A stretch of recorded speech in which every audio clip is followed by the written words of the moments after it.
안녕하세요. 저는 애 하나 있는 30대 지방에 살고 있는 돌싱녀입니다.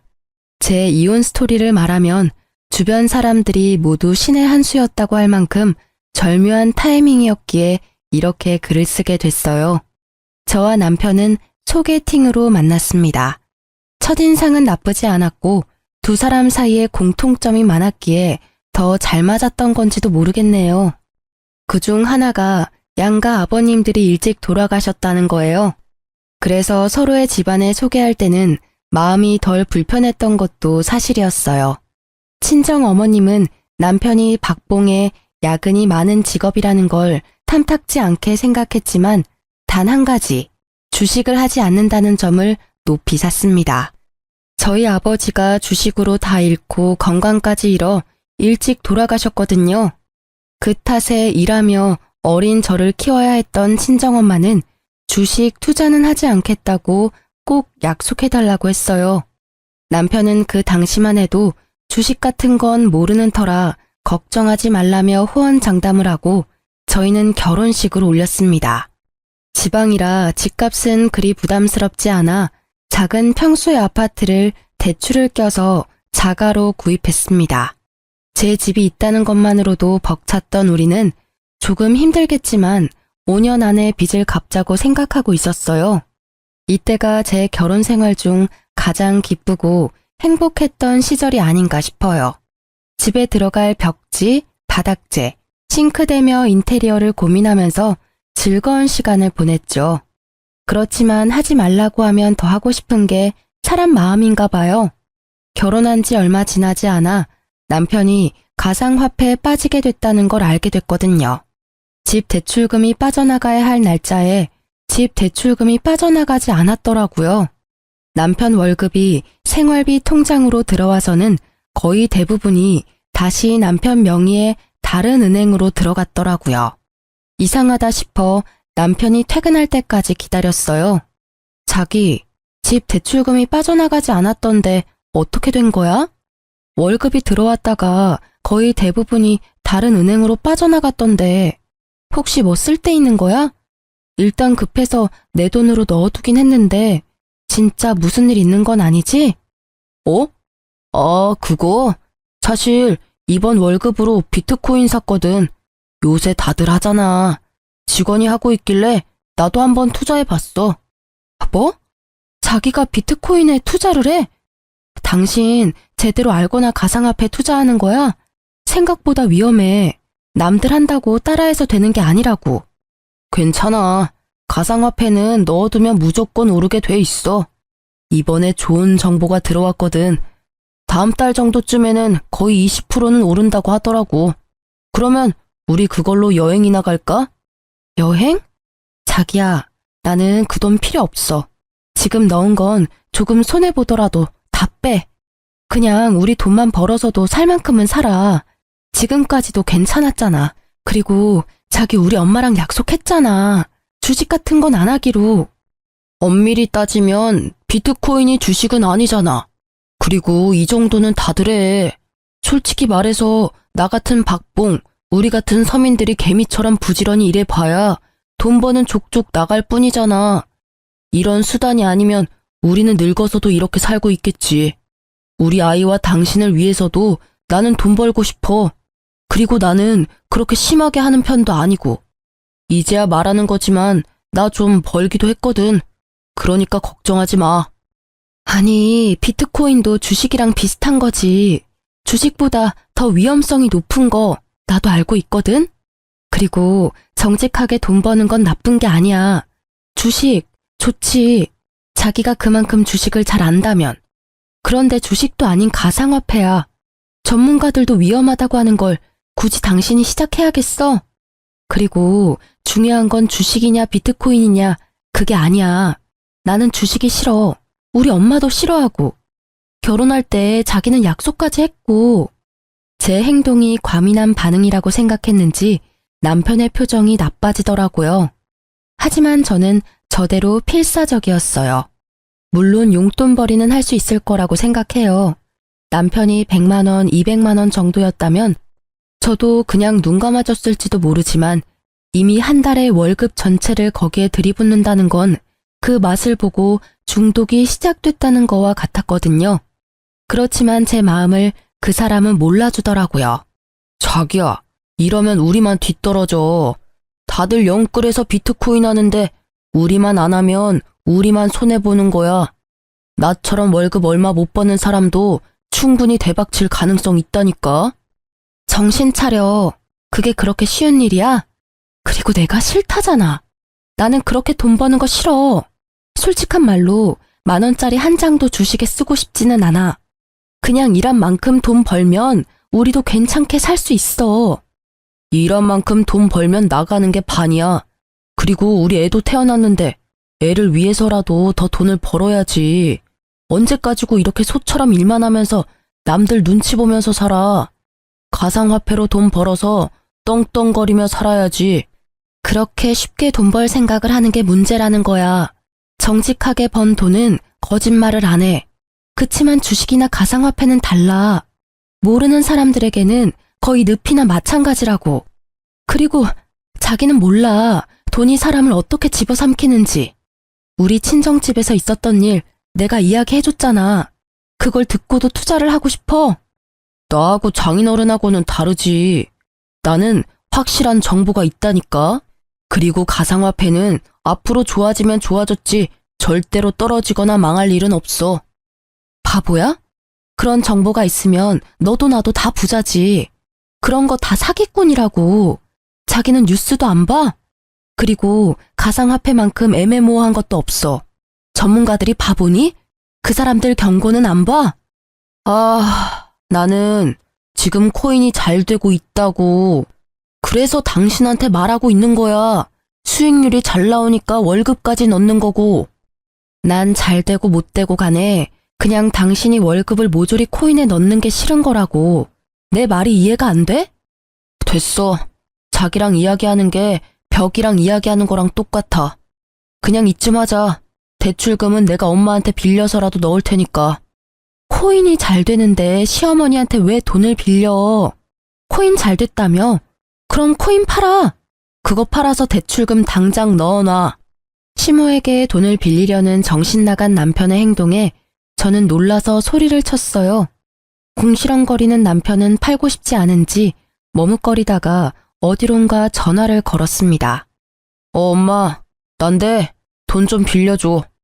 미쳤어, 진짜? 저는 얼른 남편 폰을 빼앗아 시모에게 말했습니다. 어머님, 죄송해요. 별일 아니니까 끊으셔도 돼요. 야, 폰 뺏어가면 어떡해. 그리고 지금 흐름 좋아서 당장 못 뺀다고. 그렇다고 어떻게 시어머니한테 돈을 빌려달라고 할 수가 있어. 당신 생각이 있어? 도대체 이게 무슨 소리야? 차분히 이야기 좀 해봐라. 왜 돈을 빌려달라는 거야?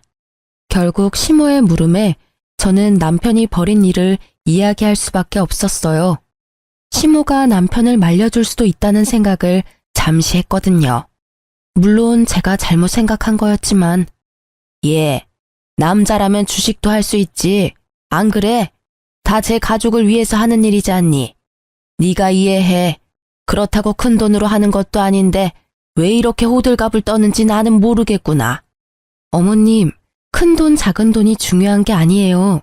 월급의 거의 대부분을 가상화폐에 쏟아붓는다고요. 그거야말로 잘못된 거죠. 무슨 일이든 미천이 있어야 하잖니. 그거라고 생각하면 네 마음도 조금 편하지 않을까?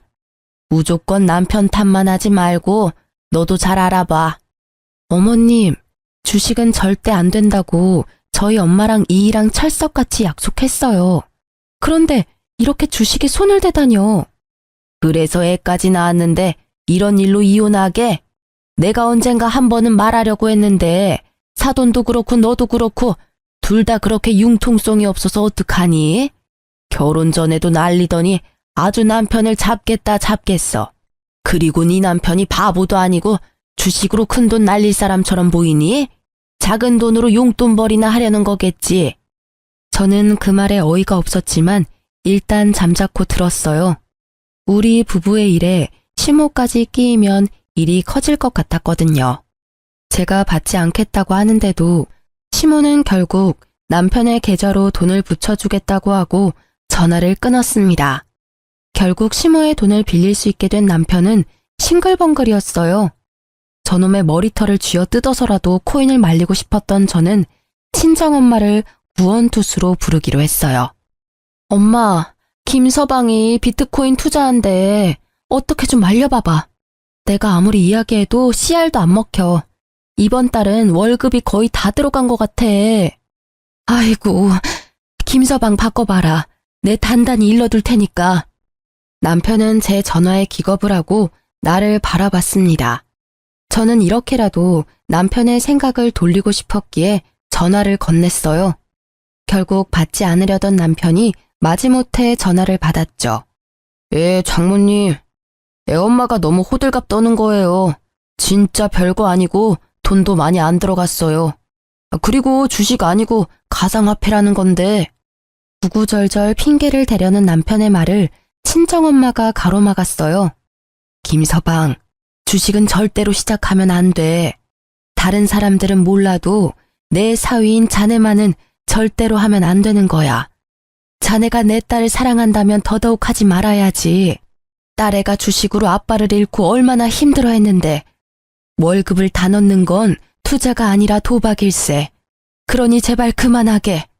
그렇지만 지금 수익률도 엄청 잘 나오고 있고 잘 성공하면 저희도 한 방에 크게 벌 수 있는 그런. 그만. 자네 이런 모습이 무서운 거야. 한 방에 크게 벌어? 그렇다면 한 방에 크게 잃는 일도 있다는 걸 알아야지. 그래도 지금 알았으니 다행이지. 수익률이 좋다니 지금 당장 돈 넣은 거 다 빼게. 그리고 다시는 투자할 생각하지도 말고. 예, 장모님, 알겠습니다. 그래도 장모님에 대한 존중이 있었는지 그만두겠다 대답은 잘하더군요. 하지만 전화를 끊자 남편은 제게 도리어 화를 냈습니다. 그런 말을 왜 장모님한테 한 거야? 장모님이 날 뭘로 알겠어? 약속이나 깨는 놈으로 생각할 거 아니야? 그럼 아냐? 지금 약속이나 깨는 사람이 됐잖아. 월급을 어떻게 다 비트코인에 투자를 해? 나 육휴 중이라 월급도 반으로 줄었어. 이 와중에 생활비까지 줄어들면 쌀밥만 먹고 살래? 어? 우리 애를 좀 봐. 잘 먹고 잘 놀아야 할 이 시기에 돈 없어서 굶으면 보기 좋니? 왜 또 그렇게 이야기를 해? 어차피 이유식 기간 동안에 뭐 그리 많이 먹는 것도 아니구만. 이제 1살도 안 된 애가 뭘 안다고 이것저것 다 해주려고 해? 지금 좀 부족하게 살아도 좀 있으면 돈 더 벌 수 있다니까? 말이 안 통하네. 돈을 더 벌지 더 잃을지 어떻게 알아? 네가 신이니? 뭐라도 돼? 됐고, 이렇게 돈 벌어서 쓸데없는 일에 쓸 거면 내가 복귀해서 돈 벌게. 자기는 육아휴직 쓰고 집에서 애나 봐. 육아휴직 쓰면 월급 팍 줄거든? 월급 줄라고 그러는 거야. 내가 돈 벌면 내가 알아서 생활비 꾸리면 되는데 자기가 돈 벌면 생활비는커녕 대출금까지 비트코인에 다 투자할 것 같으니까. 그리고 내가 생활비 관리할 거니까 자기 육아휴직 급여 통장은 우리 생활비 통장으로 들어오게 해줘. 지금처럼 그냥 생활비만 넣을게. 대신 나머지 돈으로 나도 쓸 수 있게 해줘야지. 이렇게 막는 게 말이 돼? 누가 뭘 막아? 생활비 통장으로 사고 싶은 거 사. 대신 현금 출금이나 송금은 안 돼. 그런 내역 있으면 당장 생활비 통장도 못 쓰게 막아버릴 거니까. 대출금 갚아야지. 그거 못 갚으면 우리 큰일 나. 결국 남편은 육아휴직을 쓰기로 하고 생활비 통장을 제가 관리하게 됐어요. 한동안은 육아로 바빠서 그런지 아니면 반성을 한 건지 비트코인에 대한 이야기는 하지 않더라고요. 생활비 통장도 깨끗하고요. 그래서 마음을 놓았는데 여전히 불안하기는 했어요. 제 버릇 남 못 준다고 한번 돈에 맛을 들인 남편놈이 다시 코인을 찾을까봐 매의 눈으로 남편을 지켜봐야 했어요. 그렇게 시간이 지나면서 점점 남편이 정신을 차렸다고 생각하고 있었어요. 그렇지만 평화로움은 그리 오래가지 못했어요. 3달 정도 뒤부터 남편은 경조사비를 자주 요구하기 시작했어요. 처음에는 친구 결혼식, 그 다음은 돌잔치, 장례식 등등 갑자기 밀어닥치듯 경조사가 줄줄이 있더라고요. 경조사비야 저희도 다 돌려받을 거라는 생각이 있었기에 아낌없이 내어주었는데 이게 여러 건이 되니까 약간 쎄한 기분이 들더라고요. 그러던 중 시모에게 전화가 왔어요. 예, 오늘 내가 다른 사람이랑 부딪혀서 그 사람 스마트폰을 망가뜨리게 했지 뭐니. 내가 목돈이 없어서 그러는데 돈 좀 빌려주면 안 되겠니? 물어보니까 신형폰이라서 300만 원 정도 한다는데. 네? 무슨 폰이 그렇게 비싸요? 혹시 사기꾼 뭐 이런 건 아니에요? 어떻게 하다가 떨어진 건데요? 아니야. 폰만 떨어뜨린 게 아니라 상대방도 넘어져서 좀 다쳐서 병원도 가야 한대. 그래서 돈을 많이 부르네. 좀 해주면 안 되니? 내가 나중에 갚아줄게. 저는 시모의 말에 뭔가 의심스러웠지만 대놓고 의심할 수도 없어 일단 돈을 먼저 붙여주었어요. 이상한 마음이 들었지만 시모가 다친 게 아니라면 다행이라는 생각도 들었고요. 그리고 그날 저녁 남편이 애를 씻기러 들어가고 저는 식탁에 앉아서 밥을 먹으려는데 남편 폰이 울리더라고요. 대출금 상환 문자가 왔는데 발신인 번호가 제가 아는 은행 번호가 아니더라고요. 우리 집 대출금이 나가는 금융기관이 아니라 제2금융권이었어요.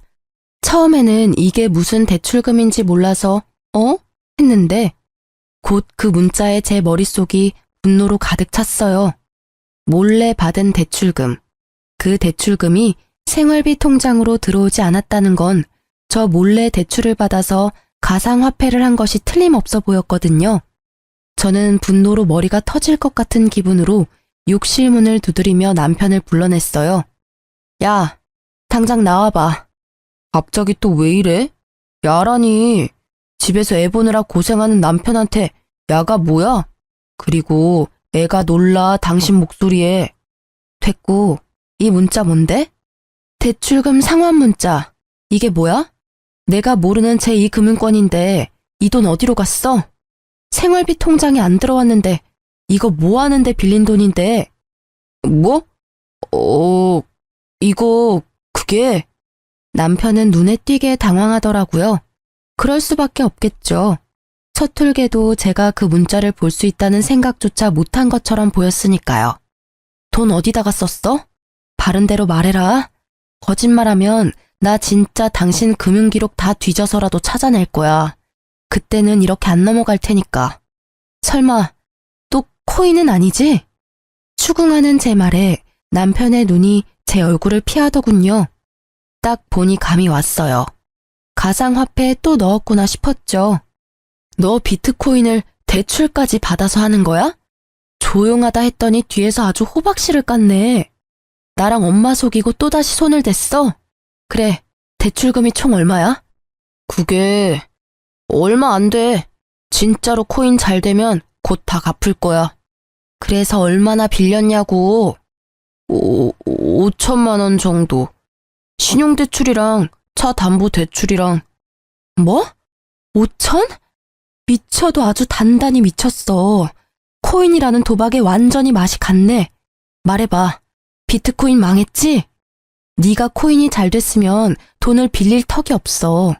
뭐가 지금 안 풀리니까 돈을 빌렸을 거 아니야. 아니야. 처음에는 수익률이 좋았는데 요새 좀 나빠지고. 근데 그게 원래 나빴다 좋았다 하는 거라 좀 놔두면 또 오를 거야. 그게 오를지 안 오를지 자기가 어떻게 아는데. 수익이 안 오르면 거기서 멈추면 될 일이지. 왜 돈을 빌려서까지 코인을 해? 내가 이 상황을 이해 못하는 내가 이상한 년이야? 아니면 이 상황에도 돈을 빌리는 네가 이상한 놈이야, 대답 좀 해봐. 자기야, 제발 진정해. 이거 이번에는 진짜 확실한 정보라서 절대 오를 거야. 이번에 수익률이 진짜 대단하다더라고. 조금만 더 버티면 돼. 나 코치해주는 사람이 좀만 버티면 된다고 했거든. 아니, 난 못해. 그리고 너한테 코치해준다는 사람들이며 확실한 정보들이며 설마 카톡 주식 리딩방 뭐 이런 데서 얻는 거야? 설마 거기에다가도 돈 낸 건 아니지? 정보를 어떻게 공짜로 얻을 수가 있어. 그 정도 확실한 정보면 돈을 좀 내서라도 받아야지. 그 사람들 수익률 보면 당신도 놀랄 거야. 진짜 소액으로 지금 거의 억대 돈을 벌었는데 다들 통장으로 증명하고 난리라니까. 뻔뻔한 건지 멍청한 건지 분간이 안 되는 남편의 말과 행동에 결국 저는 터져버리고 말았습니다. 야, 정신 안 차릴래? 그 사람들 다 사기꾼이라고 했지. 소액으로 억대 돈을 벌어. 그거 다 다른 사람들 등쳐먹고 받아낸 돈이라고. 네가 바보야? 등신이야? 어떻게 그런 사기꾼들한테 낚여서 몰래 대출까지 받냐고. 사기꾼 아니라고. 그 방에 있는 사람들 중에 나보다 먼저 들어온 사람들 다 돈 벌었어. 다들 통장 증명하고 난리 났다니까. 그거 다 바람잡이들이잖아. 됐어. 다 됐으니까 마지막 경고야. 다 제자리로 돌려놔. 나는 일단 지금 너한테 실망했고 네가 코인 중독이라고 생각해. 이 결혼 생활을 잘해나갈 자신이 없어졌으니까 네가 결단 내려. 이거 다 제자리로 돌리고 원래 살던 것처럼 우리끼리 소박하게 살 건지 아니면 처자식 담보로 대박 노리면서 한탕주의 할 건지. 제 말에 대답을 하지 않고 입을 꾹 다문 남편의 고집이 느껴져서 저는 실망과 함께 체념의 마음을 안게 됐어요. 며칠 동안 말도 하지 않고 있던 우리 부부의 일을 어떻게든 해결하기 위해 저는 남편과 함께 시모를 찾아가기로 했어요. 남편이 대출까지 해서 코인을 한다는 걸 알면 시모가 말려줄 거라고 생각했거든요. 부모라면 말려주겠지. 그렇게 생각했는데 저의 그 생각 자체가 다 부질없는 짓이었지만요. 어머님, 저 이대로는 못 살겠어요. 이 사람 대출까지 받아서 비트코인 하고 있어요. 제발 좀 말려주세요. 예? 그게 왜 잘못된 거니? 나는 도리어 네가 더 이해가 안 가. 저번에도 말했지만 다 가족 잘 되라고 남편이 하는 일인데 너는 아내가 돼서 남편이 하는 일을 도와주지는 못할 망정 하는 일마다 망치고 있으면 어떡해? 대출 받아서 코인을 하는 게 뭐가 그렇게 잘못된 거야? 제대로 벌고 있고 원금만 가지고 있으면 큰 문제 없는 거 아니니? 어머니, 모르시는 말씀이세요. 주식이나 투자는 남는 돈으로 하는 거예요. 이렇게 있는 돈 없는 돈 다 끌어모아서 하는 건 중독이나 마찬가지라고요. 남의 돈, 공짜 돈 버는 게 얼마나 힘들고 무서운 일인지 모르세요? 다들 그렇게 벌고 있잖니. 그리고 위험하다는 걸 알고 있으니 전문가들하고 같이 하는 거겠지. 내가 해보니까 그게 도박이 아니라 건전한 주식이던데. 설마 어머님도 코인 하시는 거예요?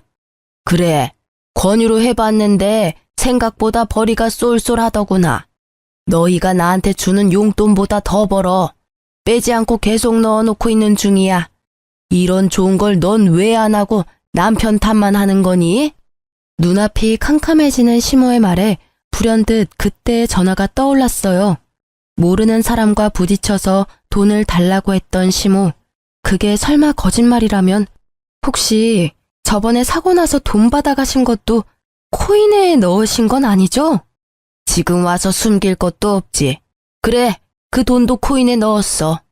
네가 돈을 틀어쥐고 안 주니까 좋은 시기 다 놓쳐버렸지 않니? 그 돈 어차피 곧 다 벌 거야. 내가 2배로 돌려줄 테니 걱정 말거라. 미쳤어. 둘 다 정신이 있는 거예요? 그거 중독이에요. 제발 정신 좀 차리세요. 어머님, 혹시라도 이 사람 말 듣고 시작하신 거면 제발 다 정리하세요. 돈을 빌려서 투자를 하는 건 투자가 아니라 도박이라고요. 왜 다들 그런 생각은 안 하시는 거예요? 저는 마지막까지 시모와 남편을 설득하기 위해 애썼지만 가상화폐에 미친 두 사람의 귀에는 전혀 들리지 않는 듯 했습니다. 그만해. 우리가 하고 싶다는데 왜 당신이 난리야? 나한테 그러는 건 그렇다 쳐. 그런데 우리 엄마한테까지 이러는 건 좀 심하지 않아? 솔직한 말로 우리가 너한테 무슨 피해를 그렇게 줬는데 대출금 못 갚은 거? 그거 엄마한테 빌려서 넣었고 지금 내가 받은 육아휴직 급여도 다 당신한테 들어가잖아. 나는 아무것도 못하게 하면서 뭐가 그렇게 당당해. 이럴 거면 차라리 이혼해. 갈라서면 될 거 아니야. 웃기지도 않아. 그 말을 네 입에서 들을 줄은 상상도 못했는데 그래, 하자 이혼. 방귀 낀 놈이 성낸다고 딱 그 꼴이네. 이혼하면 다른 건 다 필요 없고 집하고 아이 친권, 양육권만 넘겨. 딱 봐도 남편 놈에게 돈이라고는 없을 게 분명하고 가진 게 없으니 위자료도 뭐도 아무것도 없을 것 같아 고민하던 저는 일단 집이라도 받아야겠다는 생각을 했어요. 그 집의 대출 상환금 중에 반은 내가 낸 것이기도 했고 집에 정이 들었기에 팔아버리고 싶지는 않았거든요. 그런데 대출금 상환 능력도 없는 남편 놈이 갑자기 안 된다지 뭐예요?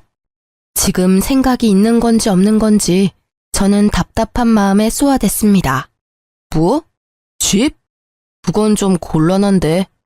당신한테 집 주고 나면 나는 남는 게 없잖아. 그렇게 머리가 안 돌아가? 당신 그 집 갖고 가서 대출금 매달 낼 자신 있어? 지금도 월급을 코인에 다 갖다 바치는 주제에 입만 살아가지고는. 어차피 팔면 대출금 빼고 나머지는 건질 수 있잖아. 설마 당신 그 돈이 자기 거라고 생각하는 건 아니지? 그 상환된 대출금에 내 돈도 반은 들어가 있고 그거 아니라도 이 이혼의 가장 중요한 논점은 당신 코인 중독이야. 와이프 모르게 대출받아서 그것도 여러 건을 반복해서 대출받아서 돈 생길 때마다 가상화폐한 거 명백하게 당신 쪽에 문제가 있는 거라고. 그건 당신 생각이고 나는 중독 아니라고 몇 번을 말했지. 왜 사람을 계속 중독으로 몰아가는 건데? 그래야 네가 위자료 받을 수 있을 것 같아? 꿈 깨. 나는 아무것도 너한테 못 줘. 아니라고 생각하는 당신 머릿속이 꽃받친 거겠지? 그 쓸모없는 머리는 단순한 계산도 못하는 거야? 이런 가상화폐 중독은 친권과 양육권도 못 가져가. 합의가 아니라 소송하고 싶으면 해도 돼. 난 자신 있고 소송으로 가면 내가 받을 돈 더 많아질 거 예상하니까. 그래도 안 돼. 그 집 놔두면 집값 더 올라갈 건데. 그래? 그러면 네가 돈으로 해결 보면 되겠네. 나한테 돈이 어디 있다고 계속 돈 타령이야? 비트코인 팔면 되잖아. 좀 벌었다며. 그러니까 코인을 팔아서 나한테 위자료를 주면 되지. 그것도 재산은 재산이니까. 그건 절대 안 된다고 말했다. 놔뒀다가 가격 지금보다 더 올라가면 팔 거야. 그러면 무슨 돈으로 나한테 위자료 줄 건데? 퇴직금이라도 중간 정산할 거야? 퇴직금 이야기에 시모가 갑자기 우리 이야기에 끼어들었습니다. 예, 집은 언제 팔릴지 몰라. 그리고 집값은 어떻게 될지도 모르고. 팔아봐야 은행 대출 다시 돌려주고 나면 얼마 안 될 건데 그냥 집 줘버리고 합의 이혼해. 그게 속 편하겠다. 아이 친권과 양육권에 대해서는 입도 뻥끗 안 하는 두 사람의 모습이 너무도 가증스러워 치가 떨릴 지경이었어요. 어떻게 지 새끼 지 손주 생각은 하나도 안 하고 그저 돈. 이미 이때는 있던 정도 다 떨어졌어요. 그리고 퇴직금에 눈을 빛내는 두 사람을 보아하니 그거 빼서 코인 투자할 것 같다는 생각이 들었습니다. 결국 합의 이혼하게 된 저는 이후 절차에 따라 집을 제 명의로 바꾸었어요. 대출금의 압박이 있었지만 그건 생각해둔 바가 있었기에 크게 신경 쓰지 않았죠.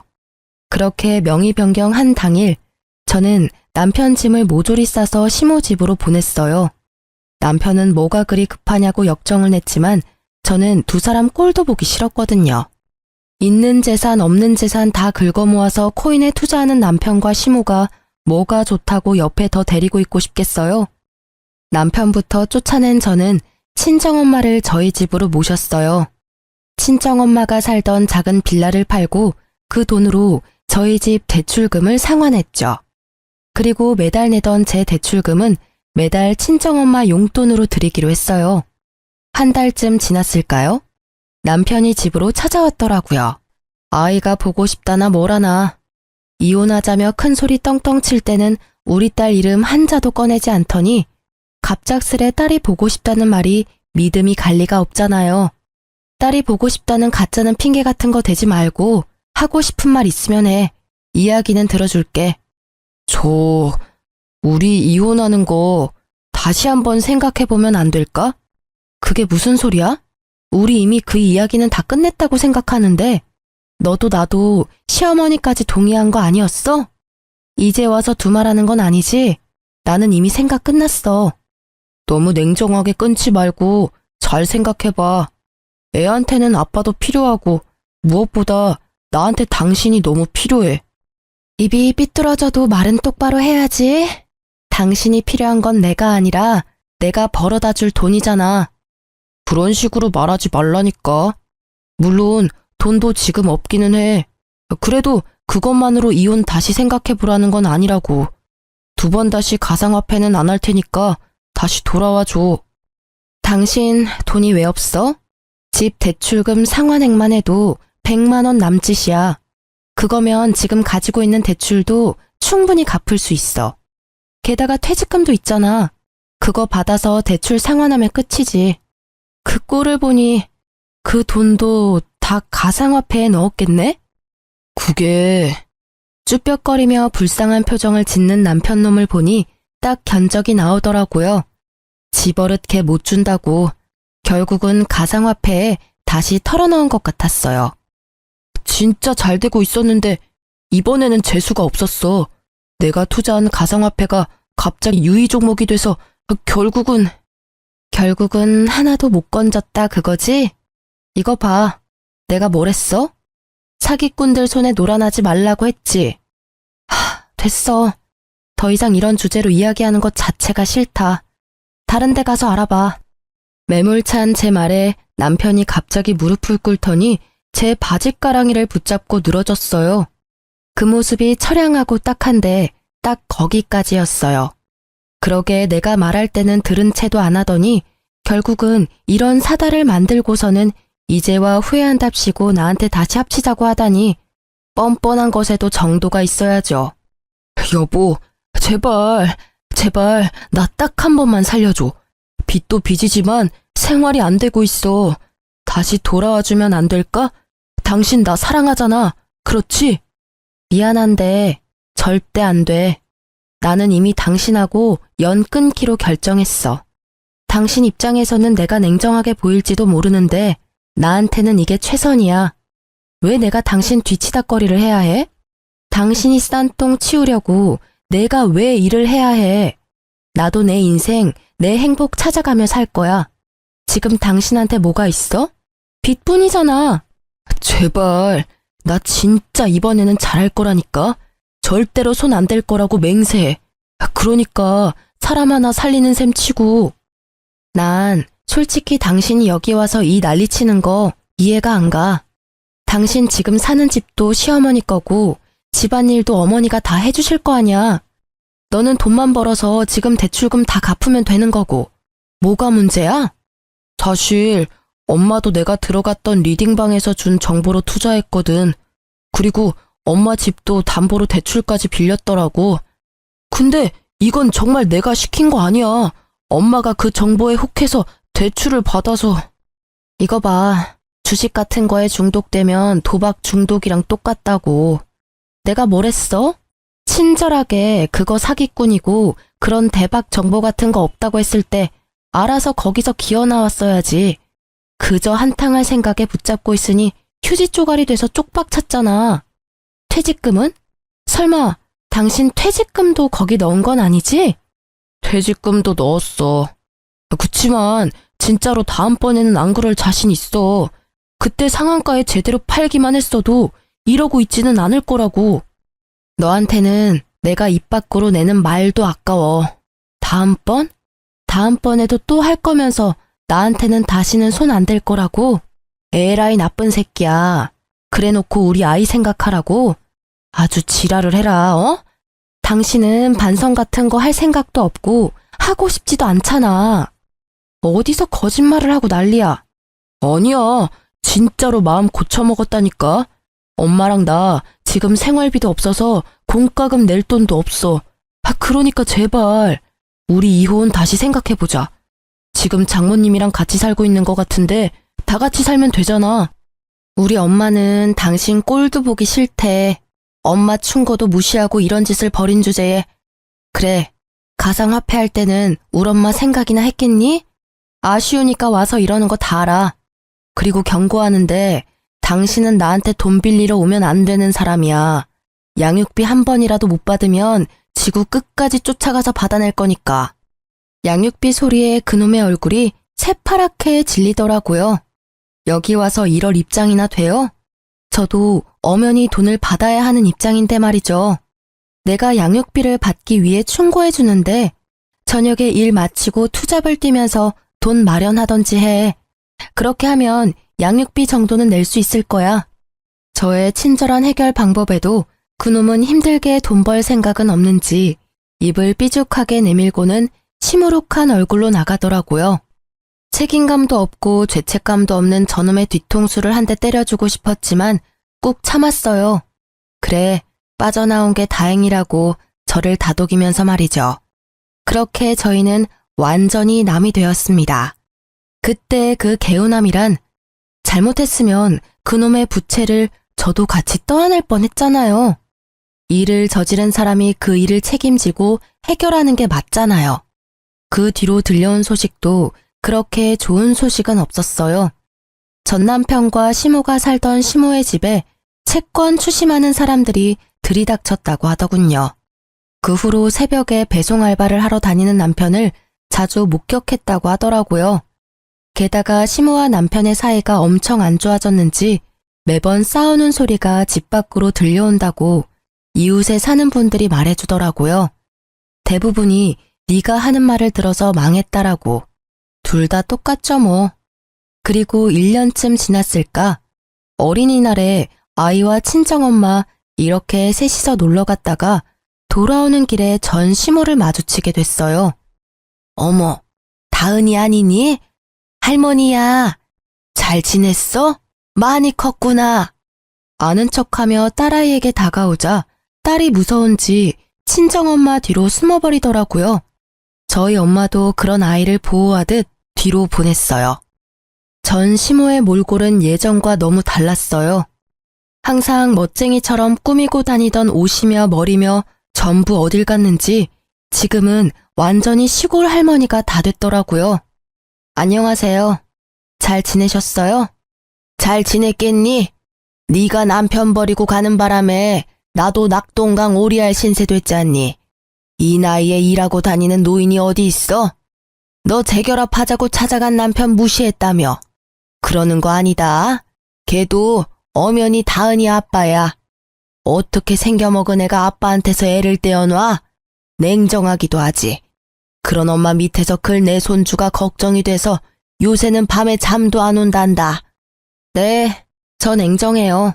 그런데 말은 똑바로 하셔야죠. 제가 남편을 버린 게 아니라 남편이 저를 버린 거죠. 먼저 이혼 이야기 꺼낸 건 그 사람이니까요. 그리고 어느 엄마가 주식에 중독된 아빠를 네 아빠라고 당당하게 보여줄 수 있겠어요? 혹시라도 나중에 우리 다은이가 아빠처럼 주식에 빠지지 않는다는 보장은 없잖아요. 제가 할 수 있는 건 그런 나쁜 사람들에게서 애를 떼어놓는 거예요. 그 1순위가 다은이 아빠랑 다은이 할머님이시죠. 아빠면 아빠답게, 할머니면 할머니답게 지냈으면 이럴 일도 없었을 텐데 제가 그렇게 하지 말라고 했는데 사기꾼한테 놀아나서는 나쁜 사람들? 너 지금 날 나쁜 사람이라고 한 거니? 세상에 어느 며느리가 시어머니를 그렇게 불러? 그것도 손녀 보는 앞에서. 아니라고 말 못하시잖아요. 똑같이 사기꾼한테 놀아나셨으니까. 그 사람이 사기꾼은 아니었어. 우리가 타이밍을 못 맞춘 거지. 예, 그러지 말고 사실 우리도 이미 가상화폐는 다 접었어.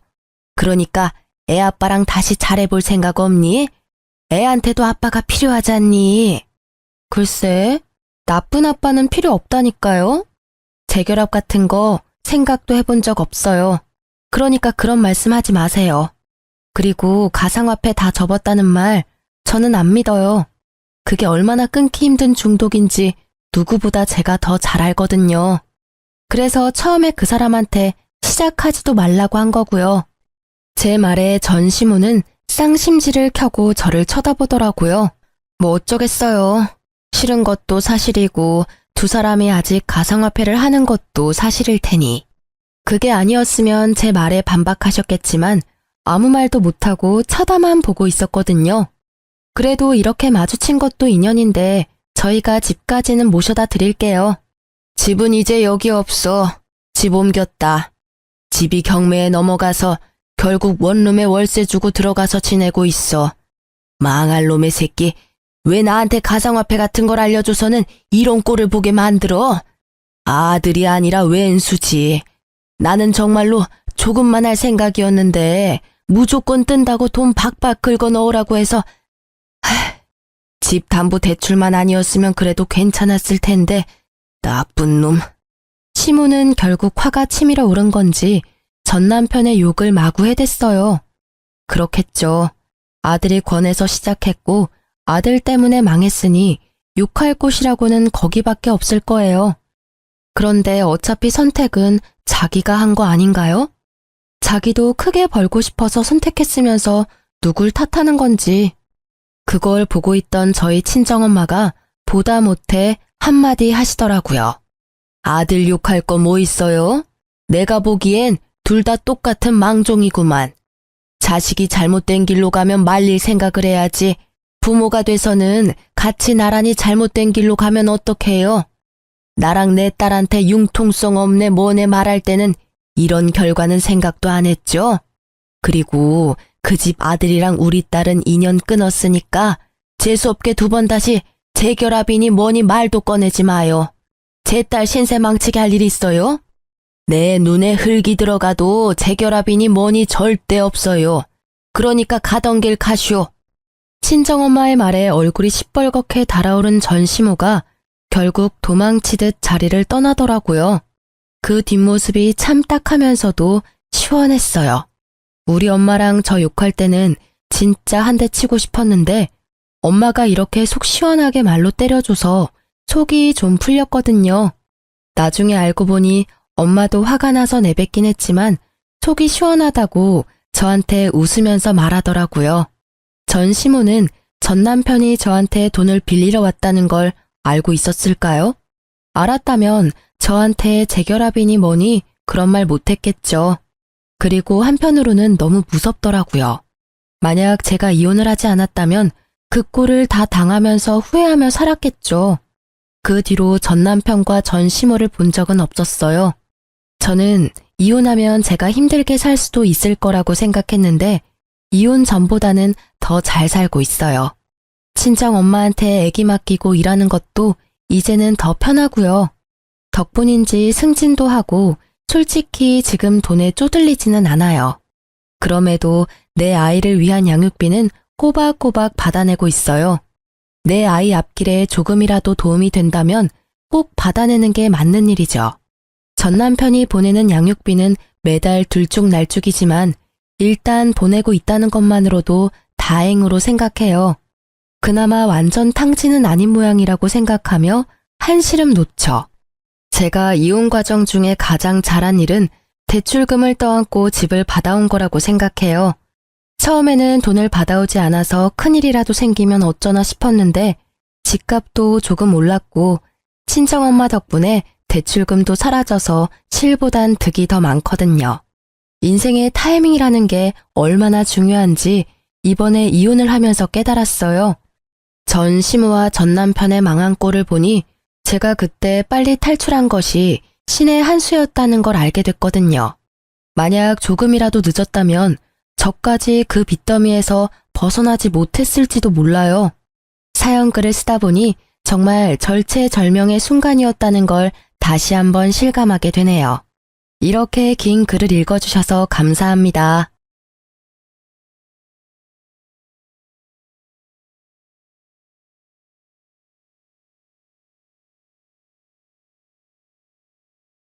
안녕하세요. 저는 서울에 사는 30대 중반 여자입니다. 전 요즘 매일 이곳에 들려 사연들을 듣는 재미로 하루를 마무리하고 있어요. 곧 초등학생이 되는 개구쟁이 아들과 둘이 살아서 정신없이 하루가 지나가는데요. 사연을 들으며 웃고 우는 순간이 요즘 제 하루에서 유일한 힐링의 시간이 되고 있어 항상 고마운 마음이랍니다. 그래서 용기를 내어 저의 이야기도 한번 해보려고 이렇게 사연을 보냈어요. 저도 정말 만만치 않은 시모와 남편을 겪고 학을 떼고 이혼을 했거든요. 제 기막힌 사연도 한번 들어봐 주세요. 그럼 시작해 볼게요. 저와 남편은 같은 회사에서 만났죠. 저보다 나이도 6살이나 많은 대리였는데 은근히 저에게 대쉬하기 시작해서 좀 불편하긴 했어요. 남편 성격이 꽤나 남자답고 잘 베푸는 스타일이라 주변에 따르는 후배들도 많고 회사 안에서도 좀 분위기 메이커더라고요. 저와는 완전 상반되는 성격이라 점점 끌리기 시작했는지 어느새 남편의 리드로 사귀는 사이가 되었죠. 우리 슬슬 결혼하는 게 어때? 둘러봐도 나만한 남자 없잖아. 우리 어머니한테 인사드리러 가자. 내가 말했지? 난 어릴 때부터 어머니랑 둘이서 살아서 무조건 우리 어머니가 며느리 될 사람 먼저 보고 싶다고 하시네. 프로포즈도 제대로 안 하고 무슨 어머니를 뵈러 가자는 거야. 난 아직 결혼할 마음 없어. 요즘 30에 결혼하는 건 너무 이르잖아. 야, 모르는 소리 하지 마. 네 나이에 괜찮은 여자는 다 벌써 결혼하고 없어. 무슨 골드미스 같은 소리 따위 너도 믿고 있는 거야? 말이 골드미스지. 말 맞다나 못생기고 나이 먹어서 남자들이 쳐다보지도 않는 한심한 여자들이야. 잔말 말고 오빠 믿고 따라와. 나중에 늙어서 혼자 돼서 후회하지 말고. 그때 당시에 저딴 소리를 했을 때 명치를 팍 때려버렸어야 되는데 말이죠. 어찌나 말로 사람을 잘 휘어잡는지 저 때는 그렇게 생각할 수도 있겠다는 생각을 했던 것 같아요. 저는 그렇게 남편에게 휘말려서 시모를 만나러 갔어요. 주말에 시모와 남편이 사는 집에 처음 갔는데 좀 실망스러웠어요. 영구 임대 아파트였는데 페인트 칠도 다 벗겨지고 친정집에 비해선 좀 차이가 나더라고요. 친정아버지가 공기업에서 꾸준히 일하셨고 은퇴하신 지 얼마 되지 않아서 저는 어릴 때부터 부족하지 않게 산 편이었거든요. 지금 사는 아파트도 아버지가 일찍 구매를 잘하셔서 가격이 계속 오르고 있는 입지에 있는 곳이고요. 사실 이런 변두리에 있는 임대아파트 단지는 처음 와봐서 당황스러웠답니다. 자자 들어와. 여기가 우리 집이야. 좀 작지만 월세도 싸고 우리 어머니 돌아가실 때까지 나가지도 않아도 되고 얼마나 좋은데. 아, 오빠는 여기 언제부터 산 거야? 오래됐어? 오빠가 부티나게 보여도 사실 어릴 때부터 고생 많이 했어. 아무래도 어머니가 고생해서 나를 혼자 키우시다 보니까 반지하 단칸방에서도 오래 살았어. 이 아파트는 내가 회사 입사하고 나서 들어왔는데 너무 좋지? 높아가지고 햇빛도 잘 들어오고 곰팡이도 없고. 와, 나 진짜 성공했다.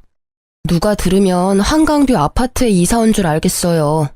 좀 어이가 없긴 했지만 다 살아온 환경이 다르니까 반지하에서 살다가 아파트로 오면 그런 생각이 들 수도 있겠다 싶었죠.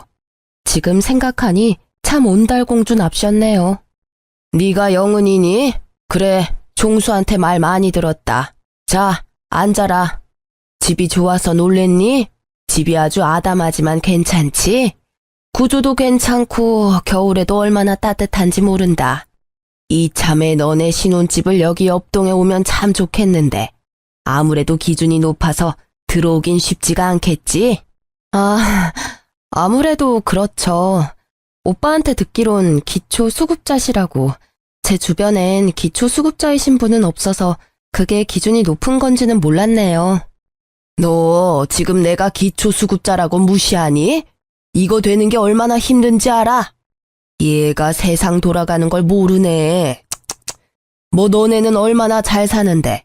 뭐 강남에 아파트라도 있어? 네, 저희 집 반포에 있는 아파트인데요. 뭐? 진짜야? 아니 그런 중요한 얘기를 지금 하는 거야? 알고 보니 우리 영훈이 1등 신부감이었네? 역시 내가 사람 보는 눈이 정확하다니까. 거기가 어딘데? 강남이야? 월세 사는 건 아니고? 생긴 건 그렇게 부티나게는 안 생겼는데 오히려 우리 아들이 부잣집 아들 같지.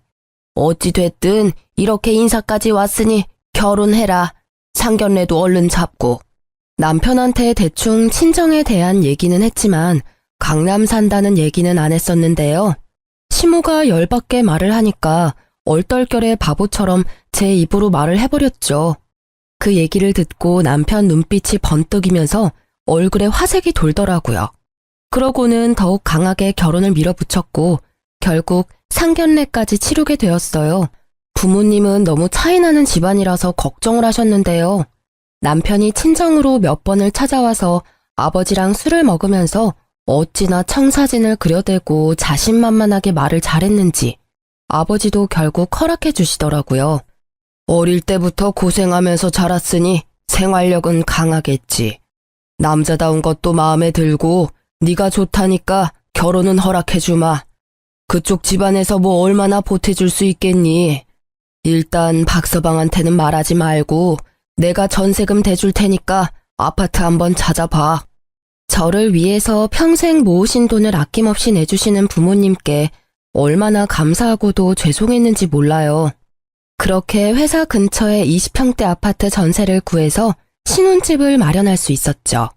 시모가 처음 신혼집에 왔던 날이 기억나는데요. 진짜 지네 집이 제일 좋다고 생각을 했던 건지 들어오자마자 놀라서 입을 떡 벌리더라고요. 세상에 우리 아들이 진짜 성공했네. 이렇게 넓고 좋은 집에서 살다니. 어머어머, 이 냉장고에서 지금 정수기 나오는 거야? 장하다 장해. 엄마, 이제 우리도 어깨 쫙 펴고 살 날만 있는 거야. 이참에 엄마도 여기 와서 같이 사는 게 어때? 어차피 여기 방도 2개잖아. 어머, 그럴까?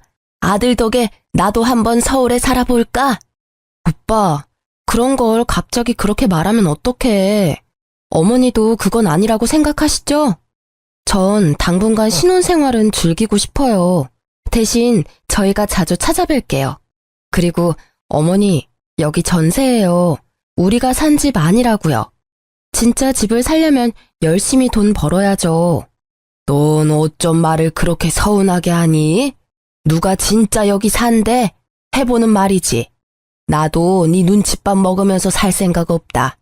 애가 어쩜 저렇게 매정해? 남편이 저를 원망의 눈초리로 쳐다보는 걸 느꼈지만 저는 주방으로 들어가 버렸어요. 어찌나 자기 엄마를 끔찍하게 생각하는지 왜 결혼을 했나 싶더라고요. 시모의 집과 신혼집은 차로 40분 거리에 있었는데요. 결혼한 후로 매주 집에 오라고 전화를 엄청나게 해대는 거예요. 제가 안 받으면 남편한테 해서 기어코 주말에 집에 오게 만들더라고요. 회사에서 시달리다가 주말에야 좀 늦잠 좀 자고 쉬고 싶은데 3주 연속 시댁에 가니까 진짜 너무 화가 나더라고요. 더 싫은 건 시모가 차려주는 밥상이었어요. 차려주는 것도 아니었죠. 제가 차리는 거죠. 시모집 냉장고를 열어보면 아주 반찬통이 빼곡하게 채워져 있어요. 온갖 밑반찬들이 있는데 그게 사실 동사무소에서 갖다 주는 거였는데요. 문제는 언제 받은 건지도 모르는 것들이 꽉 채워져 있다는 거였죠. 밥통에 밥만 하고 반찬들 좀 싹 꺼내서 먹고 싶은 거 덜어서 먹어라. 아주 한식 뷔페가 따로 없지. 나 같은 시어머니가 어딨니? 다들 그냥 며느리한테 밥하라고 시키기만 하지. 나처럼 다 준비해 놓는 시애미가 어딨어. 우리 엄마가 최고지. 그거 있어? 소세지 볶음. 난 그거 해다 주는 게 제일 좋더라. 내가 항상 다 먹었잖아. 아유, 그럼. 그거 오면 우리 아들 먹으라고 먹지도 않고 잘 보관해두지. 얘, 반찬 좀 싹 정리하고 너 먹고 싶은 거 있으면 다 싸가라. 어머니, 이거랑 이거는 다 상했어요. 버리는 게 절반이라고요. 다 먹지도 못하시면서 왜 이렇게 많이 받으시고 냉장고에 쌓아두세요? 저희 오면 밖에 나가서 맛있는 거 먹어요. 저도 주말엔 맛있는 거 먹고 싶어요. 너 반찬 하나 만드는 게 얼마나 돈이 드는지 알아? 이렇게 받아먹는 게 얼마나 대단한 건데 얘가 그걸 모르네. 요즘 반찬 가게에서 다들 사 먹더만. 난 공짜로 다 이렇게 받아먹는데 얼마나 좋니? 너희들 생각해서 다 싸주려고 받아두는 거지. 잔말 말고 싹 싸가. 넌 싫어해도 우리 아들은 잘 먹으니까. 그래, 다 가져가자. 내가 다 먹을 거야. 그럼 되잖아. 엄마가 우리를 위해서 힘들게 모으신 건데 뭘 그렇게 야박하게 굴어. 더 웃긴 건 밤에 집에 갈 때가 되면 시모가 저한테 스윽 하고 다가와요. 무슨 맡겨놓은 돈 수금하러 오는 사람처럼 말이죠. 얘, 너는 내가 그렇게 말을 해도 먼저 챙겨주는 법이 없니? 너 일부러 그러니? 네가 직장일 하면서 이거 반찬 다 만든다고 생각해봐. 거기다 요즘 물가가 얼마나 올랐니? 그 시간에다 돈에다 만드는 정성까지 합하면 그거 무시 못한다. 그런 반찬들 가져가면서 반찬값 챙겨주는 건 당연한 거 아니니? 매번 남편놈 몰래 저한테 몰래 다가와서 반찬값이란 명목으로 돈을 삥 뜯더라고요. 아니 그런데 반찬값으로 도대체 얼마를 줘야 맞겠어요? 그리고 10만 원 준다고 쳐도 막상 현금이 없을 수도 있잖아요. 어머니, 제가 지금 현금이 없어요. 전 그렇게 두리뭉술하게 말씀하시면 진짜 모르겠는데 도대체 얼마를 원하세요? 그걸 어떻게 내 입으로 말하니? 네가 내 정성을 생각해서 알아서 보내는 거지. 아유, 얘는 왜 이렇게 정 떨어지는 소리를 하나 몰라. 이 실랑이를 무려 5년 넘게 했다면 믿어지시나요? 신혼 때부터 시작된 이 반찬 전쟁은 제가 이혼할 때까지 계속되었어요. 시댁에서 반찬들을 가져오면 다음 날에 돈을 계좌로 입금해줘야 했죠. 하루라도 미루면 바로 전화 오거든요. 처음엔 10만 원도 줬다가 20만 원도 줬다가 거기다 남편이 매달 용돈 50만 원씩 꼬박꼬박 줬거든요. 그것도 반은 제가 보탰어요. 거기다 저한테만 따로 비밀처럼 반찬값을 받아간 거죠. 신혼 때는 매주 갔었으니까 한 달이면 40만 원이었네요. 차라리 그 돈으로 내가 먹고 싶은 반찬을 사다 먹었으면 억울하지라도 않지. 캐캐 묵은 반찬 쓰레기 수거해오면서 돈은 돈대로 나가니 환장을 노르시죠. 더 웃긴 건 뭔지 아시나요? 지 엄마 앞에선 반찬 맛있다, 엄마 덕분에 반찬 걱정 없다고 이러던 인간이 막상 집에 가져다 놓으면 안 먹어요.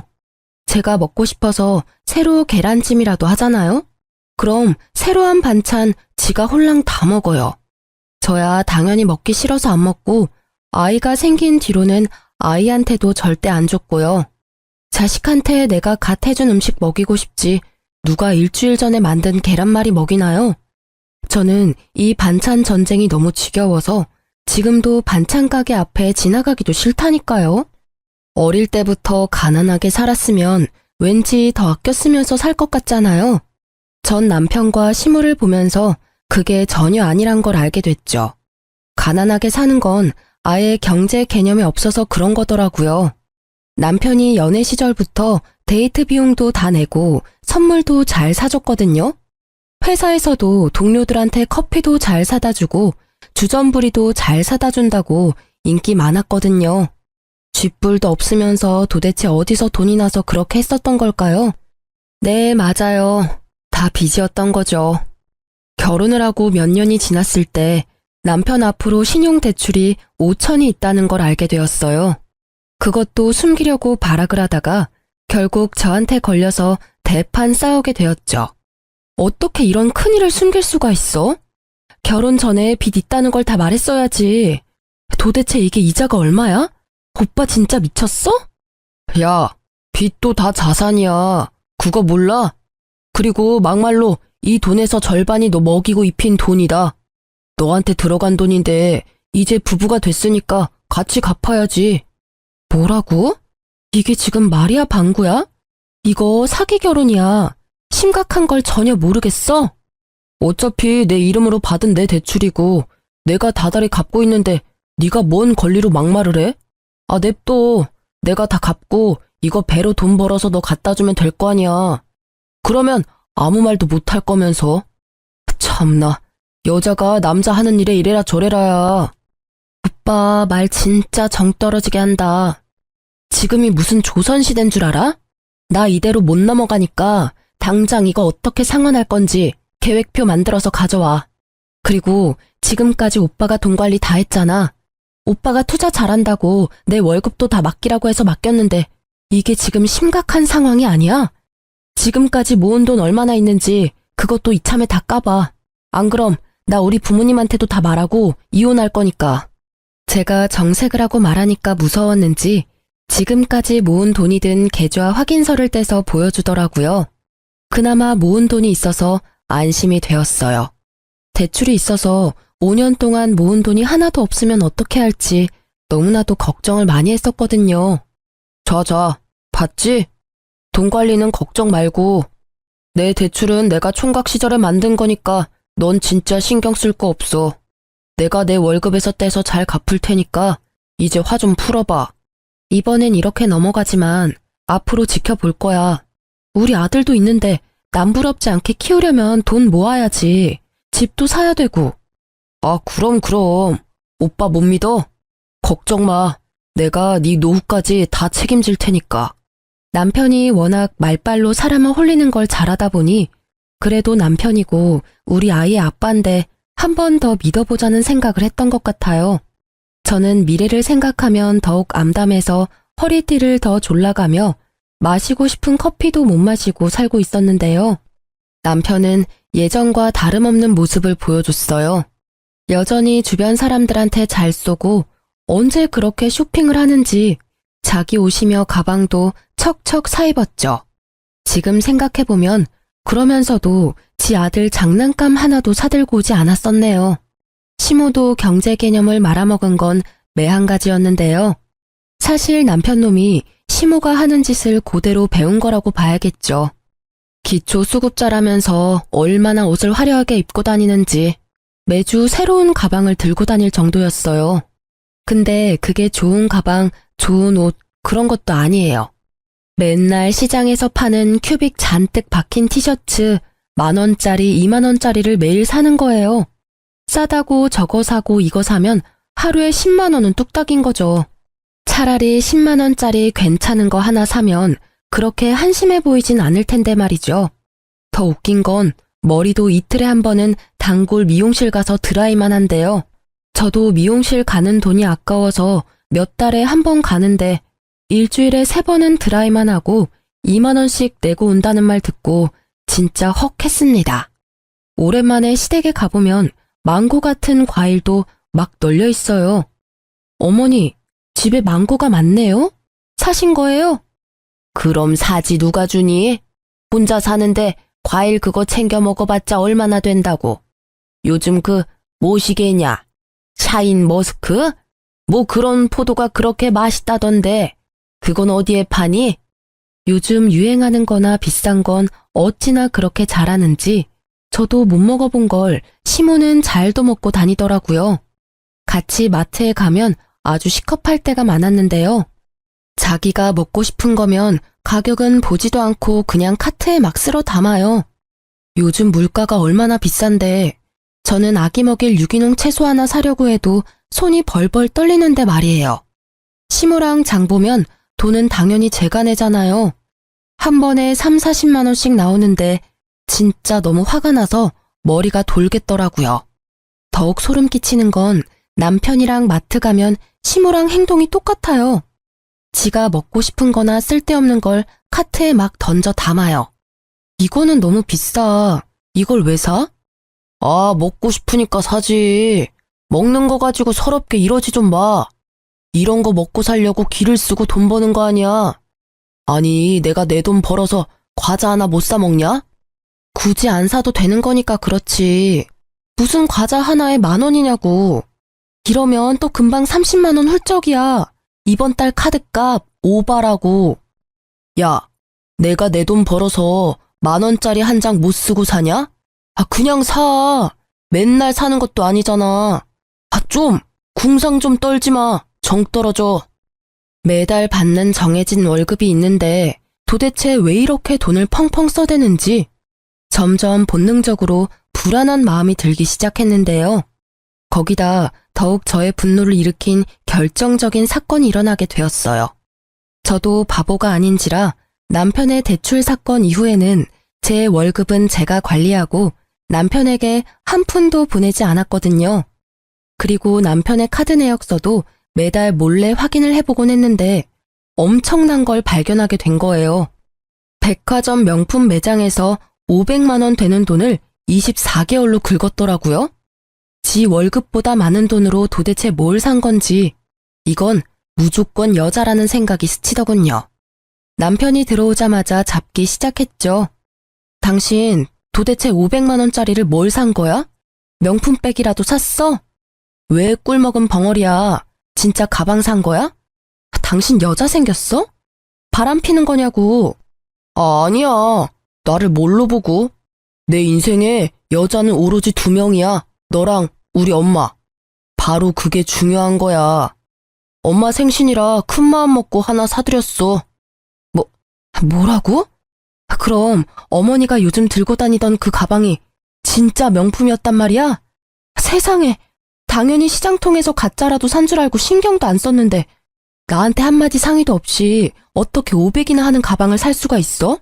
막말로 난 100만 원 하는 가방도 하나 안 사줬으면서. 넌 앞으로 살 날이 창창하고 우리 엄마는 살 날도 얼마 안 남으셨잖아. 그동안 효도해야지. 엄마 개모임의 친구들이 다 명품백 들고 온대. 자식들이 사줬다고 자랑자랑을 해서 엄마가 서럽다고 내 앞에서 우시는데 어떡해 그럼. 아니 그리고 내가 번 돈으로 우리 엄마 가방 하나 사줬다는데 내가 왜 너한테 이렇게 변명을 하고 있어야 돼? 내가 잘못한 것도 없는데. 잘못한 게 없다고? 그게 네가 번다고 다 네 돈이야? 생활비도 내고 저축도 해야 되는데 먼저 상의를 했어야 할 거 아니야. 너야말로 시어머니 선물 살 때 보태지는 못할 망정 그딴 소리나 하고. 네가 이렇게 나올 줄 알았으니까 내가 너한테 말을 안 한 거야. 말했으면 당장 쌍심 지키고 반대했을 게 뻔한데. 그리고 너 내 카드 내역서 훔쳐보냐? 내가 500 주고 산 건 어떻게 알았어? 너 아주 무서운 애구나. 남편을 이렇게 못 믿어서 되겠어? 당연히 못 믿지. 이렇게 또 뒤통수를 쳤는데. 앞으로 당신 통장 다 내가 관리할 거야. 당장 공인인증서 비밀번호 내놔. 생활비도 여지껏 다 내가 번 돈으로 냈더라. 나한테 통장 다 넘기던지 이혼하던지 선택해. 이번엔 절대 구렁이 담 넘어가듯이 못 넘어갈 줄 알아. 절대 안 돼. 목에 칼이 들어와도 절대 못 넘기니까 어디 한번 해봐. 남편 놈은 있는 성질을 다 내더니 잽싸게 도망가 버리듯이 집을 나가더군요. 어쩐지 시모가 자꾸 그 가방을 들고 제 앞을 왔다 갔다 거리더라고요. 얼마나 자랑이 하고 싶었을까요? 제가 알면 어떤 사달이 날 줄 알고 있으니 차마 자랑은 못하겠고 보여주곤 싶으니 그렇게 알짱알짱 됐던 거죠. 솔직히 시모가 명품을 들고 있다고 해도 그게 진짜로 보였겠어요? 입고 있는 옷들이 다 시장 바닥에서 산 건데 당연히 가짜 하나 구해서 샀나 보다 싶었죠. 저는 이렇게 살다간 다 같이 그 집 꼴은 못 면할 거라는 확신이 강하게 들었어요. 얼른 제 아들과 이곳을 탈출해야겠다는 생각만 들었죠. 그래서 차근차근 이혼을 준비하기 시작했답니다. 남편이 지금까지 돈 관리를 했으니 추중에 얼마를 쥐고 있는지 정확히 파악하는 게 가장 급선무였어요. 어떻게 공인인증서를 가져오나 고민을 했던 것이 무색하게 옷장에서 양복 주머니 싹 뒤져보니 바로 공인인증서가 든 USB를 찾을 수 있었죠. 뭐 요즘에는 공인인증서를 거의 안 쓰는 추세지만 그때 당시만 해도 부부 사이에 공인인증서 공유하는 게 엄청난 문제였었거든요. 요즘은 부부끼리 통장도 다 공유하고 공인인증서도 같이 쓴대. 우리도 같이 관리하면 어때? 나도 내 월급 오빠 다 주는데 어디에 투자하고 있는지는 매달 보여줘야지. 아, 시끄러워. 오빠 못 믿어? 잘 되고 있는 투자는 누구한테 보여주는 거 아니야. 바로 부정 타는 거야.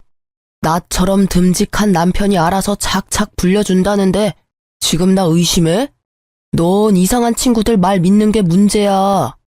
저는 남편이 죽어도 안 알려주려고 하고 물어만 봐도 짜증내고 피해서 공유할 생각도 못했었는데 제 자신이 얼마나 바보 같았는지 몰라요.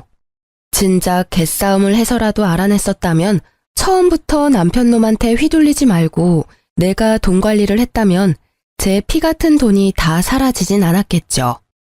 네, 맞아요. 예전에 남편이 5천 정도 모아둔 잔고 내역서를 보여줘서 안심을 하고 있었던 제 자신을 흠씬 패주고 싶더군요. 남편 통장엔 아무것도 없었어요. 오히려 마이너스 통장에 그새 더 불어난 대출금만 있더라고요. 그래서 돈을 그렇게 물 쓰듯이 쓰고 다녔던 거죠. 지 월급과 제 월급을 다 털어쓰고 거기다 마이너스 통장에서 빼쓰고 대출까지 받아가면서 말이에요. 확인을 해보지 않아도 저한테 보여준 잔고 내역서가 거짓이었다는 걸 본능적으로 느낄 수 있었죠. 그러고도 남을 놈이었으니까요. 저는 배신감과 분노에 몸이 바들바들 떨려왔어요. 참 타이밍도 기가 막히지. 마침 시모가 전화가 오더라고요. 너는 어쩜 며느리라는 게 안부 전화도 없니? 거기다 이번 주에 내 생일인데 주말에 온다느니 뭐 말이 있어야 될 거 아니야. 생일 챙겨달라고 전화하신 거예요. 어머님 아들이 큰 거 사줬잖아요. 500씩이나 되는 명품백을 받았는데 또 뭐가 필요하신데요? 너 말이 삐딱하다. 비밀로 하자더니 네 남편이 벌써 얘기했어. 내가 그동안 너한테 말을 못해서 그렇지 내 친구들이 명품백 안 든 애들이 없다. 내가 늙어가는 마당에 얼마나 주눅이 들고 서러웠는지 말도 못한다. 우리 아들이 큰맘 먹고 지 월급으로 사줬는데 뭘 그렇게 승질을 내고 그러니? 어머니, 막말로 강남에 사는 우리 친정엄마도 10만 원도 안 되는 가방 들고 다니세요. 어머니가 왜 500만 원짜리 가방이 필요하신데요? 가는 데가 동네 시장밖에 더 있어요. 사람들이 그거 진짜로 보지도 않아요. 아유, 그래. 너가 배 아파서 그러는 거 다 안다. 걱정 마. 너 어디 중요한 데 갈 때 내가 언제든지 빌려줄 테니까. 그럼 됐지? 그나저나 내 친구들은 생일 때 며느리가 해외여행 패키지를 보내주더라. 부부면야 해외여행 둘이 가면 얼마나 재미지겠니? 난 뭐 혼자니까 그런 거 가라고 해도 안 간다. 내가 서러워하는 거라니까. 아니, 그런데 이번에 내 친구들이 내 생일 맞아서 같이 제주도를 가자네. 저한테 그 얘기를 왜 하시는 건데요? 그럼 친구들이랑 가시면 되겠네요. 내가 명품백까지 들킨 마당에 이런 얘기해서 좀 그렇긴 한데 내가 친구들한테 비행기 값을 다 내준다고 했거든. 내가 비행기표 끊는 거 하지도 못하고. 그래서 그런데 네가 좀 끊어줄래? 5명인데 요즘 제주도 그렇게 안 비싸잖아. 아, 제주도 여행이요? 그거 참 좋은 생각이네요. 지금 날씨도 좋으니까 오랜만에 여행 가면 진짜 좋겠네요. 그렇지? 그래, 요즘 해외보다 제주도가 더 좋지. 힘들게 뭐하러 멀리 가, 그치? 그럼 좀 부탁한다. 저는 그 길로 바로 회사에 연차를 신청했어요. 바로 제주도행 비행기표까지 일사천리로 끊었죠. 시모 생일 바로 전날에 저는 친정엄마와 함께 공항으로 향했답니다. 핸드폰 딱 끄고 4일 동안 엄마와 너무나도 행복한 시간을 보냈어요. 떠올려보니 친정엄마와 둘이 여행한 건 처음이더라고요. 바다를 보며 아이처럼 좋아하는 엄마와 물장난도 하고 맛있는 음식도 잔뜩 사 먹으며 제대로 힐링을 했네요. 그리고 여행 마지막 날에 엄마에게 그동안 있었던 일을 힘겹게 말씀드렸어요. 이제라도 알았으니 됐다. 그동안 혼자 얼마나 마음고생을 했어. 배응망덕한 놈 같으니라고. 처음부터 말만 번지르르 하는 게 엄마 마음에 안 들었어. 네가 좋다니 반대는 못했지만 이제라도 아닌 거 알았으면 됐다. 당장 이혼해. 아빠 엄마가 아직까진 너랑 재민이 먹여 살릴 힘은 있어. 아들을 낳고 친정에서 몸조리한 후로 친정엄마와 둘이 있는 시간을 보낸 게 얼마나 오랜만이었는지 몰라요. 엄마가 저를 위로해주고 당장 이혼하라고 말씀해 주시니 기댈 곳이 있다는 게 정말 큰 힘이 되더라고요. 그렇게 여행을 마치고 저녁에 집으로 들어갔더니 시모가 떡 버티고 앉아있더군요. 아이고, 드디어 들어오셨네. 시어미 생일 제대로 물 먹이니까 좋냐? 너 때문에 친구들한테 얼마나 망신살이 뻗었는지 알아? 당신 전화도 꺼놓고 도대체 어디 갔다 온 거야? 그 명품백 때문에 지금 시위하는 거야? 아무리 그래도 그렇지. 시어머니 생신은 챙겨야지. 어디 갔다 왔냐고. 나? 나 제주도 여행 다녀왔어. 당신 엄마가 제주도 얘기하니까 진짜 가고 싶더라. 우리 엄마 모시고 제주도 다녀왔는데 왜? 뭐 잘못됐어? 뭐? 네 엄마랑 제주도에 갔다 왔다고? 너 나 물 먹이려고 작정을 했구나. 제주도 비행기표 사놓는다더니 네가 갔다 와? 아들, 너 이렇게 무서운 애랑 계속 살 거야? 난 이런 애 며느리로 더 이상 받아줄 수가 없다. 당장 이혼해. 아무리 화가 나도 그렇지. 우리 엄마 빼놓고 너랑 장모님이랑 가면 어떡해. 엄마가 얼마나 제주도를 가고 싶어 하셨는데. 장모님은 남편도 있고 강남에 집도 있잖아. 네 엄마? 이혼? 그래요. 안 그래도 당장 이혼할 거니까 이젠 아줌마라고 불러도 되겠네. 아줌마, 제주도 가고 싶으면 아줌마 아들한테 말하면 되지. 왜 나한테 표를 사놓으라고 난리예요? 그것도 아줌마 친구들 것까지. 아, 빈대 붙는 것도 정도껏 해야지 진짜. 뭐? 아줌마? 빈대? 야, 너 우리 엄마한테 무슨 말버릇이야. 잘못했다고 싹싹 빌어도 모자랄 판에. 너도 네 돈으로 네 엄마 명품백 사준 게 뭔 잘못이냐면서.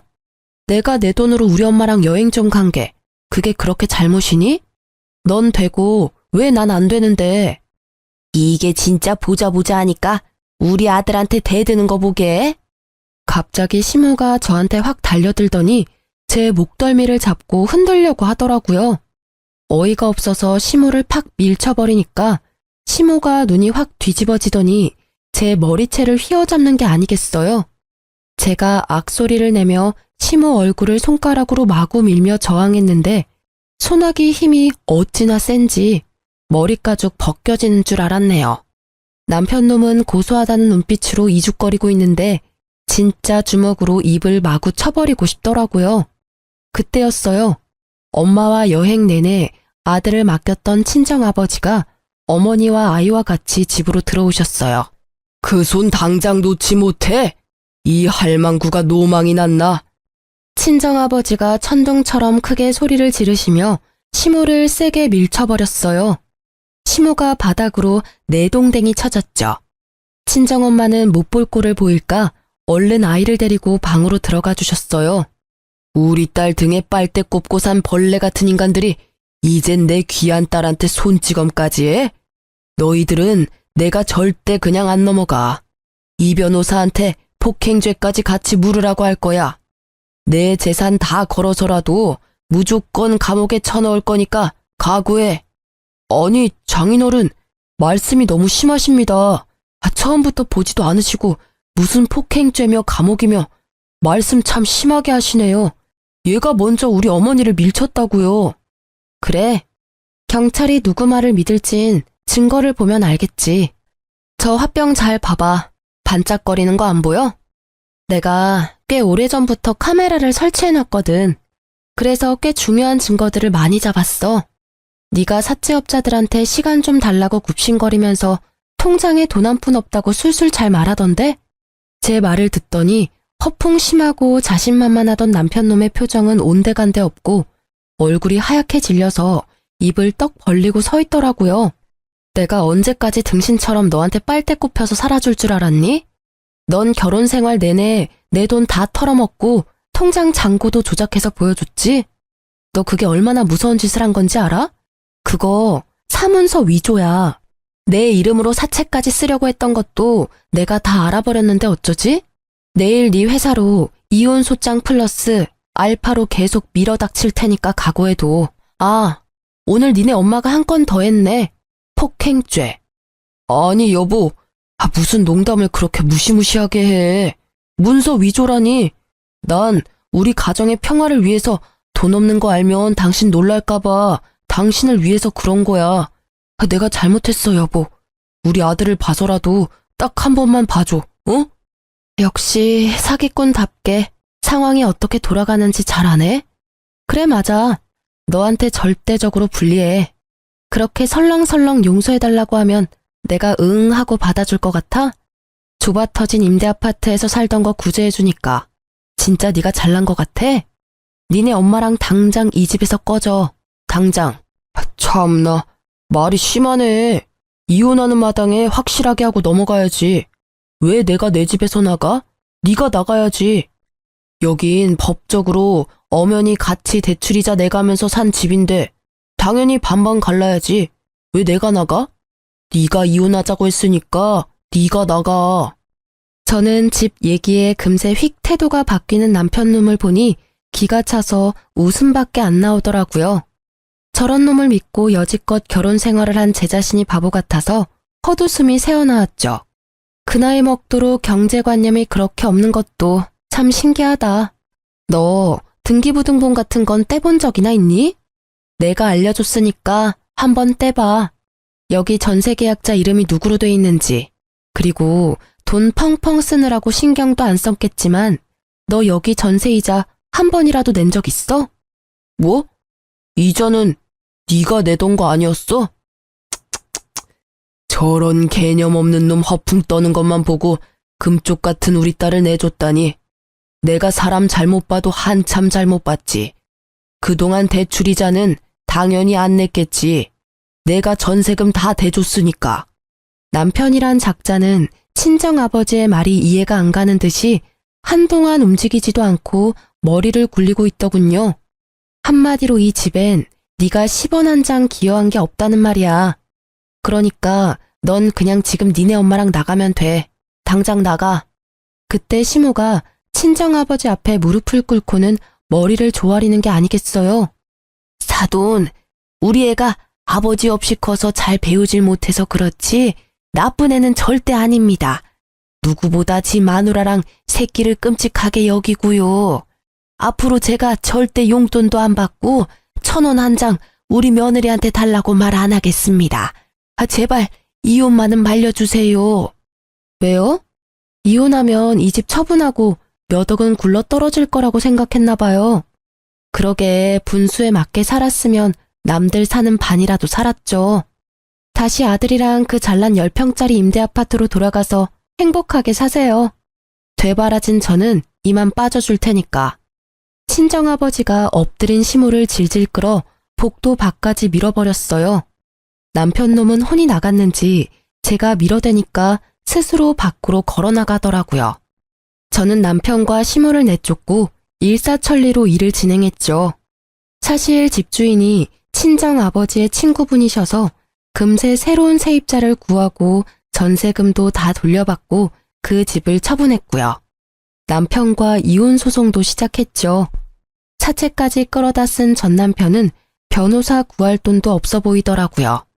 당연히 제가 승소했고 친권과 양육권도 가져올 수 있었어요. 게다가 남편 놈이 저의 돈을 모두 탕진한 것을 인정받아서 그 금액만큼 위자료까지 인정받았답니다. 그러면 뭐하나요? 땡전 한 푼 없는 알거지인걸요. 매달 50만 원으로 책정된 양육비도 제대로 줄까 말까 했답니다. 전 그깟 돈보다는 다시는 시모와 전 남편 얼굴을 보지 않고 살 수 있다는 그 자체로 그간의 아픔을 보상받을 수 있을 것 같았어요. 오히려 매달 그 돈 받으려고 그 인간한테 연락하는 것보단 그 인간 상종 안 하고 제가 그 돈 벌고 말죠. 그렇게 몇 개월이 지나고 저는 아들과 둘이 살 조그마한 아파트를 장만하고 하루하루 바쁘게 일하면서 잘 살고 있었어요. 남편놈과 시모가 제 인생에서 사라지니 돈이 얼마나 잘 모이는지, 그동안 그 인간들이 얼마나 돈을 물쓰듯 써댔는지 실감이 나더라고요. 양육비며 위자료며 한 푼 받은 것도 없지만 목소리도 듣기 싫어서 생각하지도 않으려고 했었죠. 그러던 어느 날 유치원 선생님이 전화가 오셨더라고요. 재민이 어머님, 오늘 재민이 아버지란 분이 재민이 데리고 가신다고 오셔서 확인해 보려고 전화드렸어요. 네? 선생님, 제가 지금 갈 테니까 절대 재민이 보내시면 안 돼요? 저는 1시간 일찍 퇴근해서 불이 나게 유치원으로 달려갔어요. 유치원 문 앞에서 초라한 행색의 전 남편이 문틈 사이로 안을 보고 있더라고요. 지금 뭐 하는 거야? 당장 안 떨어져? 여긴 왜 온 거야? 애 양육비도 안 보낸 주제에 무슨 염치로?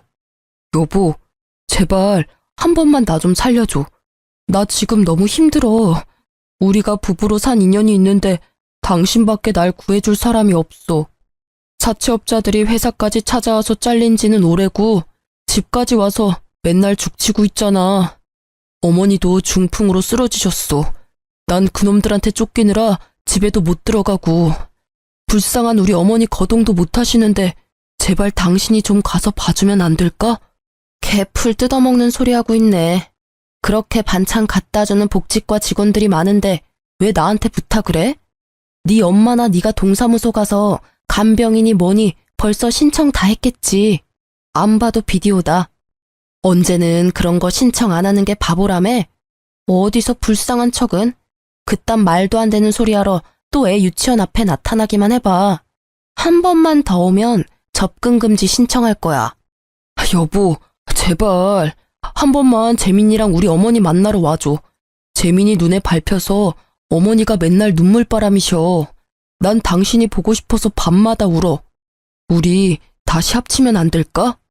으유, 이 화상아, 말 좀 알아들어라. 그런 거짓말 침도 안 바르고 할 거면 양육비나 한번 보내고 하던가. 당장 꺼져. 다신 찾아오지 마.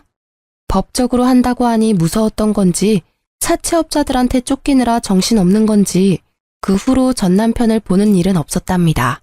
앞으로도 제발 다신 보지 않았으면 좋겠어요. 그 인간과 함께했던 약 10여 년의 시간이 저에게는 인생의 암흑기였고 다신 떠올리고 싶지 않거든요.